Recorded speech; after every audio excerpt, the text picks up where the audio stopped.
அனைவருக்கும் தினம் ஒரு தகவல் சார்பாக இனிய வணக்கங்கள்.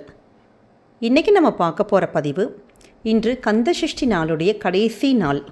அதாவது சூரசம்ஹாரெல்லாம் முடிஞ்சு கடைசியாக முருகனுடைய திருக்கல்யாண வைபவ விழா.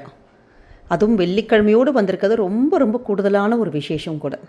இந்த அற்புதமான ஒரு நாளில் நம்முடைய குடும்பத்தில் எப்பயுமே சந்தோஷம், மகிழ்ச்சி இதெல்லாம் நிறைஞ்சிருக்கிறதுக்கு நம்ம செய்ய போகின்ற சின்ன விஷயங்கள் தான் தெரிஞ்சுக்க போகிறோம். பதிவுக்குள்ளே போகிறதுக்கு முன்னாடி நம்முடைய சேனலை சப்ஸ்கிரைப் பண்ணாமல் பார்த்துட்ருக்கவங்க கண்டிப்பாக சப்ஸ்கிரைப் பண்ணிக்கோங்க. அப்போ தான் எங்களுடைய எல்லா நல்ல பதிவுகளுமே உங்களுக்கு உடனுக்குடனே வரும். இப்போ பதிவை பார்க்கலாம். சூரசம்ஹாரம் முடிஞ்ச அடுத்த நாள் 7வது நாள் எல்லா முருகன் கோவிலையுமே முருகன் தெய்வானை திருமண வைபவம் நடக்கும். கந்தசஷ்டி விழாவானது சூரசம்ஹாரத்தோடு முடிஞ்சிறதில்ல. அசுரனை எதிர்த்து வெற்றி பெற்றதற்காக இந்திரன் தன்னுடைய மகளான தெய்வானையையே முருகனுக்கு திருமணம் தந்ததோடு தெய்வம் மயிலாகுமாறு சேவை செய்தார். இந்த திருக்கல்யாண நிகழ்வானது இன்றைக்கி கண்டிப்பாக எல்லா முருகன் கோவிலும் நிச்சயம் நடக்குங்க. வாய்ப்பு இருக்கிறவங்க உங்கள் வீட்டு பக்கத்தில் இருக்க அந்த திருக்கல்யாணத்தை போய் கலந்துக்கோங்க. ஏன்னா இந்த திருக்கல்யாணம் நடக்கிறப்ப அனைத்து தேவர்களும் அந்த இடத்துல இருப்பதாக ஒரு ஐதீகம் இருக்குது. அப்போ நம்மளும் அந்த இடத்துல இருக்கிறப்ப நமக்கு எல்லா தேவர்களுடைய அந்த பிளெஸ்ஸிங் சொல்லுவாங்க பார்த்தீங்களா, அனுகிரகம், அது நிச்சயமாக பரிபூர்ணமாக நமக்கும் கிடைக்கும். அப்படி இந்த திருக்கல்யாண நிகழ்வை நீங்கள் இன்றைக்கி கோவிலுக்கு போய் பார்க்குறவங்களா இருந்தால் நிச்சயமாக கோவிலுக்கு வெறுங்கையோடு போகக்கூடாது. முருகனுக்கு ரொம்ப இஷ்டமான சிகப்பு அரளி பூக்கள், அதையோட கூட வாசனையான பூக்கள், மல்லிகையோ முல்லையோ இல்லை ஜாதி பூவோ, அது மாதிரி என்ன பூக்கள் வாசனையான பூக்கள் உங்கள் கோவில் பக்கத்தில் கிடைக்குதோ அந்த பூக்களையும் நீங்கள் கூட சேர்ந்து வாங்கிட்டு போங்க. அதோடு கூட இன்னொரு முக்கியமான விஷயம், சந்தனம். இந்த சந்தனம் இல்லாட்டி பன்னீர், சுத்தமான பன்னீர், இந்த 2 விஷயங்கள் இன்றைக்கி கோவிலுக்கு நீங்கள் வாங்கி கொடுத்தாலோ இல்லை நம்ம இந்த பொருட்களை நம்ம வாங்கி நம்முடைய வீட்டுக்கு நம்ம எடுத்துகிட்டு வந்தாலோ ரொம்ப ஒரு விசேஷமான பலன்கள்.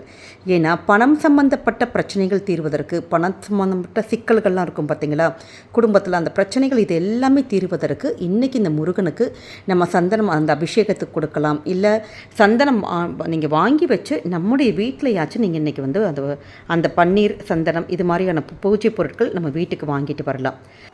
குழந்தை வரத்துக்காக நிறைய பேர் கந்தசஷ்டிக்கு நம்ம விரதம் எடுத்திருப்போம். அப்படிப்பட்டவங்க இந்த திருக்கல்யாணமான இன்னைக்கு உங்களால் முடிஞ்ச பால் கோவிலுக்கு வர பக்தர்களுக்கு நம்ம தானமாக கொடுக்கலாம்.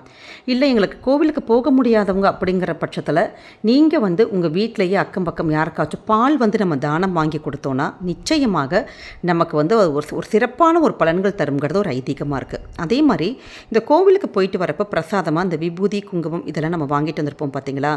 இந்த விபூதி குங்குமத்தை நம்மளுடைய பூஜை அறையில் இருக்கக்கூடிய அந்த விபூதிலையும் குங்குமத்தோடு சேர்த்து நம்ம கொட்டி வச்சுட்டு டெய்லி நம்ம அதை உபயோகப்படுத்திட்டே வந்தோன்னா நிச்சயமாக இந்த கணவன் மனைவிக்கு இடையில் இருக்கக்கூடிய தேவையில்லாத பிரச்சனைகள், சண்டைகள், இது மாதிரி கருத்து வேறுபாடுகள் இது மாதிரி இருக்கவே இருக்காதுங்க. கணவன் மனைவி உறவானது ரொம்ப அந்யோன்யமாக இருக்குங்கிறது ஒரு ஐதீகம். இப்படி இந்த திருக்கல்யாணம்லாம் முடிச்சுட்டு நம்ம வீட்டுக்கு வந்துட்டு நம்மளுடைய செய்யப்போகிற சின்ன எளிமையான ஒரு வழிபாடு. ஏன்னா இது நம்ம செய்யறதுனால நம்ம குடும்பத்தில் என்றைக்குமே மகிழ்ச்சி, அருள், சந்தோஷம், செல்வம் இது எல்லாமே நிறைஞ்சிருக்கும். முருகப்பெருமானுக்கு ரொம்ப மனதை குளிர வைக்கக்கூடிய வழிபாடு. அதனால தான் இந்த கணவன் மனைவியுடைய ஒற்றுமையானது குடும்பத்தில் ரொம்ப சிறப்பாக இருக்குன்னு சொல்லப்படுது. நம்ம முருகப்பெருமான் போரில் வெற்றி பெற்று திருக்கல்யாணம் முடிஞ்சு ரொம்ப சந்தோஷத்தில் இருப்பார். எப்படி ஒரு புதுசாக ஒரு திருமணமான தம்பதிகளை நம்ம வீட்டுக்கு அழைச்சா நம்ம எப்படி அவங்களுக்கு நல்ல சந்தோஷமாக அவங்களுக்கு பிடிச்ச சாப்பாடெலாம் கொடுத்து நம்ம எப்படி அவங்கள இன்வைட் பண்ணுவோமோ, அதே மாதிரி முருகப்பெருமானை நம்முடைய வீட்டில் பூஜை அறையில் நீங்கள் எழுந்தருள பண்ணணும். உங்களால் முடிஞ்ச ஏதாவது ஒரு பொருள், சாப்பாடு, என்ன சாப்பாடு முடிஞ்சாலும் பரவாயில்ல, சாம்பார், கூட்டு, பாயசம் அது மாதிரி வச்சாலும் பரவாயில்ல. இல்லாட்டி எங்களால் சக்கரை பொங்கல் தான் வைக்க முடியுதுமா, வெறும் பால் தான் எங்களால் வைக்க முடிஞ்சது, பழங்கள் தான் இருக்குனாலும் தாராளமாக அதுவே போதுங்க. அதை மட்டும் நீங்கள் செஞ்சுட்டு தீபார்த்தனை எல்லாம் காமிச்சிட்டு நீங்கள் முருகனுக்கான அந்த பூஜைகள் பண்ணணும். எப்பயுமே உங்கள் வீட்டு பக்கத்தில் இருக்க அந்த முருகனுடைய அந்த திருக்கல்யாண நிகழ்வு முடிச்சதுக்கு அப்புறமேட்டு உங்களுடைய பூஜையை அதாவது நம்முடைய விரதத்தை நம்ம முடிச்சுக்கலாம். அதே இன்று மாலையில் இப்படி நம்ம சுவாமிக்கு நம்ம படையெல்லாம் போட்டு பூஜைகள் பண்ணுறப்ப நீங்கள் சொல்லக்கூடிய மிக முக்கியமான அந்த ஒரு வரி மந்திரம் என்னன்னு கேட்டிங்கன்னா முருகா தான். நம்ம டெய்லி தானமே சொல்கிறோம், இன்றைக்கி என்ன முருகான்னு சொல்கிறதுல என்ன வித்தியாசம் நீங்கள் கேட்கலாம். ஏன்னா மூங்கிற ஒரு வார்த்தை முகுந்தனை குறிக்கக்கூடிய வார்த்தை. பெருமாள் வரப்போ அவரோட சேர்ந்து மகாலட்சுமி வந்துடுவாங்க. ரூங்கிறது ருத்ரனாகிய சிவனை குறிக்கும். சிவபெருமான் வரப்போ அவருடைய இடப்பாகத்தில் இருக்கக்கூடிய அன்னை பராசக்தியும் வந்துடுவாங்க.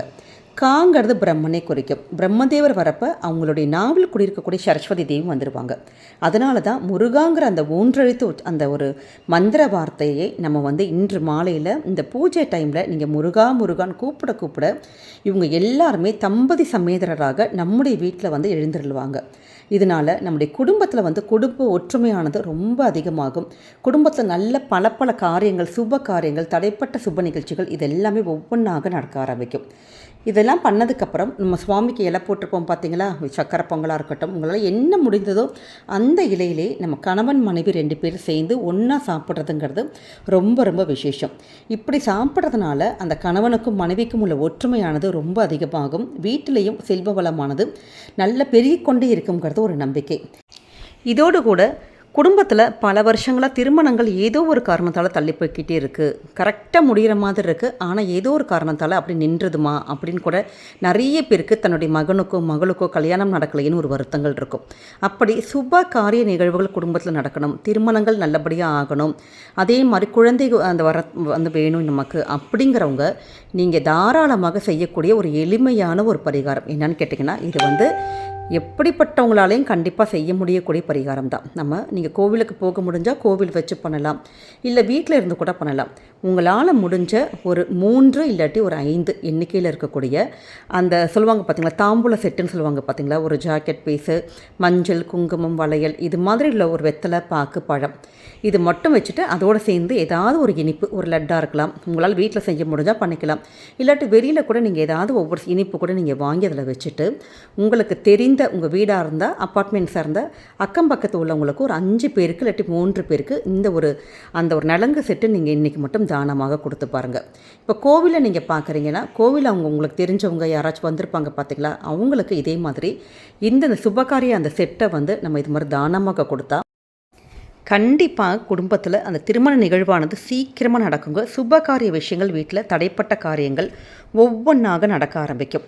இல்லைம்மா எங்களுக்கு இது மாதிரி தாம்பூல செட்டு கொடுக்கக்கூட எங்களுக்கு வசதி இல்லை, நாங்கள் ரொம்ப கஷ்டமாக இருக்கிறோம் அப்படிங்கிறவங்க நீங்கள் என்ன பண்ணு கேட்டிங்கன்னா, வீட்டில் இருந்து கிளம்புறப்ப வீட்டிலிருந்து புதிதாக வாங்கிய அந்த குங்குமம் மட்டும் குங்குமச்சமில் போட்டு நீங்கள் எடுத்துகிட்டு போயிட்டு கோவிலில் அந்த திருக்கல்யாண நிகழ்வு முடிந்த கையோட அந்த குங்குமத்தை எல்லாருக்குமே அங்கே இருக்க சுமங்கலிகளுக்கு வச்சுக்கோங்கன்னு சொல்லி கொடுத்தீங்கன்னா அவங்க தாராளமாக ரொம்ப சந்தோஷமாக வாங்கி வச்சுக்குவாங்க. இது மாதிரி நம்ம செய்கிறதன் மூலமாக நம்ம குடும்பத்தில் இருக்கக்கூடிய அந்த சுப நிகழ்வுகள் எல்லாமே நடக்க ஆரம்பிக்கும். இதுவும் ஒரு எளிமையான ஒரு பரிகாரம் தான். கண்டிப்பாக இந்த மாதிரி சின்ன விஷயங்களை இந்த திருக்கல்யாண நிகழ்வுனால் செஞ்சு பாருங்கள். நிச்சயமாக நம்முடைய குடும்பத்தில் நல்ல சுபகாரியங்கள் எல்லாமே நடந்து என்னென்னைக்குமே சந்தோஷம், மகிழ்ச்சியும், ரொம்ப ஒரு கணவன் மனைவியோட அந்த அந்யோன்யம் என்றைக்குமே நிறைஞ்சிருக்குங்க. இந்த பதிவானது கண்டிப்பாக உங்களுக்கு பிடிச்சிருக்கும்னு நினைக்கிறோம். பிடிச்சிருந்த ஃப்ரெண்ட்ஸ் அண்ட் ஃபேமிலி மெம்பர்ஸ்க்கு ஷேர் பண்ணுங்கள், அவங்களும் இதை பார்த்து பயன்பெறட்டும். நம்முடைய சேனலை சப்ஸ்கிரைப் பண்ணாமல் பார்த்துட்ருக்கவங்க கண்டிப்பாக சப்ஸ்கிரைப் பண்ணி உங்களுடைய ஆதரவுகள், சப்போர்ட்டுகள் எங்களுக்கு கொடுங்க. மீண்டும் வேறொரு நல்ல பதிவோடு உங்களை சந்திக்கிறோம். நன்றி, வணக்கம்.